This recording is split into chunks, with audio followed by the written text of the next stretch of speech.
The good news is all the metals, all the key metals, gold, silver, platinum, even palladium, even nickel and things like that, they all still have very bullish, constructive, fundamental and technical factors that strongly suggest we're not anywhere near the ultimate top in this. I think the people that are accumulating the gold not only see the world problems, but they see more and more problems in the U.S. Gold's tripled the return that the stock market made, and much, much more because bonds have actually lost like 20-something%. In today's news recap, silver outperforms gold with over 25% surge this year. The report also forecasts growth in Asian markets after U.S. stocks recorded a positive performance. Silver and other metals experienced significant price increases this year, with silver gaining more than 25% since the beginning of 2024, stated Saxo Bank in its latest market report. So far this year, silver has outperformed gold and ranked as one of the top performing major commodities.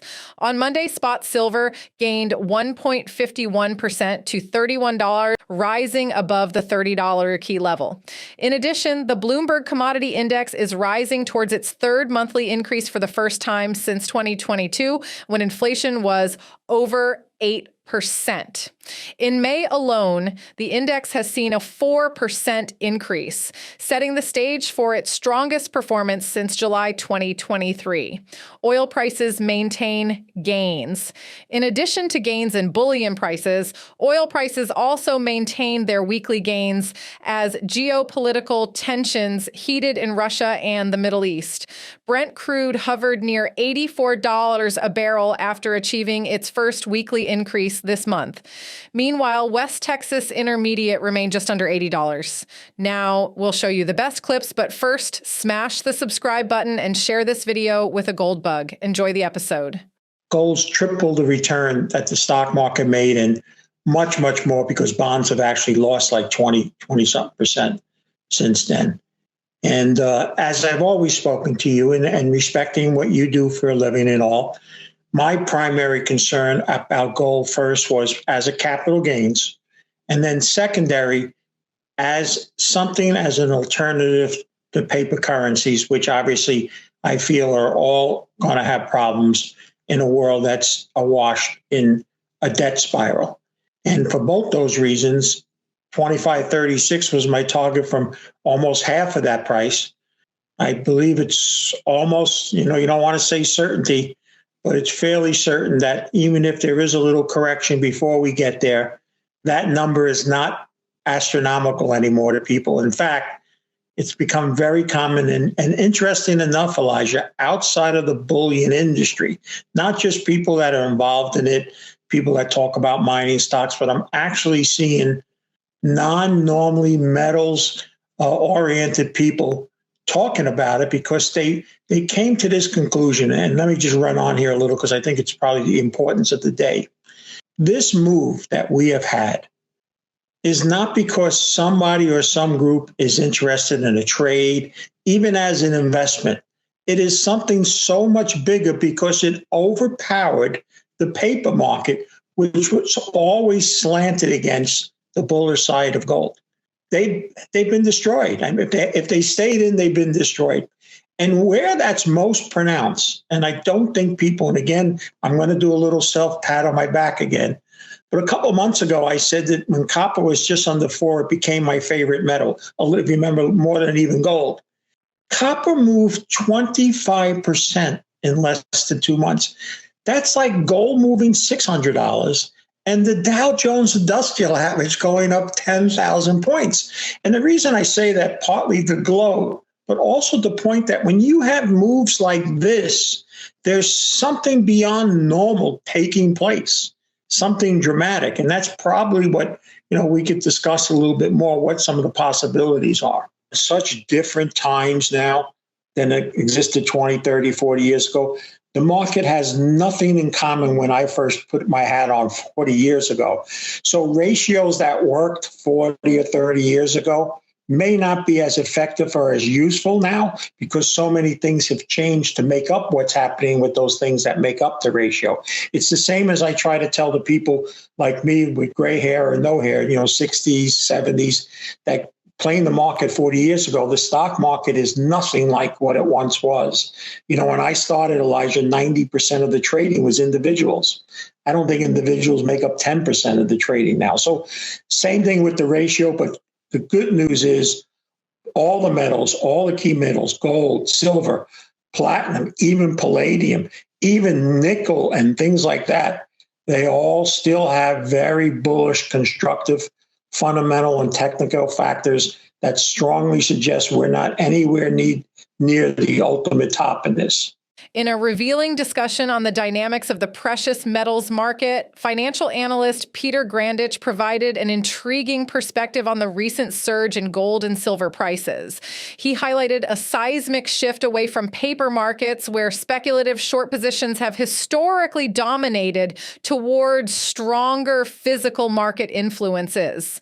This transition, according to Grandich, has left short sellers destroyed as physical demand, particularly from Asian markets like Shanghai, drives prices upward. Grandich pointed out the significant role geopolitical factors are playing in this shift. The increasing cooperation among BRICS nations, Brazil, Russia, India, China, and South Africa, is pivotal as these countries are looking to reduce their reliance on the U.S. dollar and enhance their economic sovereignty. This move towards physical assets is seen as a hedge against economic instability, underpinning a bullish outlook for precious metals. Emphasizing the strategic investment approach during volatile times, Grandich advocated for the inclusion of gold in investment portfolios, citing its superior performance compared to stocks and bonds since 2021. His forecast remains optimistic, with gold expected to reach around $2,530 per ounce. Grandich's commentary underscores a broader market realization. Tangible assets like precious metals are becoming indispensable in a world fraught with financial uncertainties and shifting economic powers. Now, we'll show you more excerpts of the latest interview, but first, like and subscribe so you do not miss out our daily recaps. Well, I think what was interesting during that, I give a little pat on your back. And if you remember when we had some sharp down days, you would bring up the fact people were just calling up to buy. They weren't calling to sell. You would think if the gold is going down $50, $60, which is not a lot now in these days, 100 more would be more equal to one of those paper down days now. But the physical demand has always been there. It wasn't a paper-driven market like gold has been in the past. And so I think there's been a few reasons, and we'll rehash a couple of ones and maybe one or two new ones. The one that was the biggest, that since you and I started talking, is that I'm the big proponent on the BRIC nations and what they're going to lead to. I'm not rooting for them. I'm not somebody who wants to see this happen, but I deal in a world of reality, although Wall Street is full of a lot of people that live in fantasies, but we'll save that for another day. But the bottom line is this movement is real. It's growing. And I keep saying to people, you have to understand, these countries are coming together because they want to discard the United States, not even compete with it. They just want nothing to do with it. They want, in a sense, be able to operate and live off of everything that they can trade among themselves. And the growth of that is going to eventually need some sort of exchange outside of the dollar or even their own currencies. And I have stated that part of this reason is an accumulation led by China, that there's going to be some sort of gold used in some sort of, whether it's digitalized physically against a new currency that's printed or what have you. That's why I still believe this has a ways to go. I don't think we're going to see the same type of percentage gains, and I don't think it's going to go up as fast as it has. But this is only evolving in with us now. The other thing that's transpiring, and it has to do more with some of the more base metals, is that there's a real shortage of metals in the world. We basically had 12-year bear market in the mining and exploration business. It peaked in 2011. It had a little bit of pop in 2016 and 2020.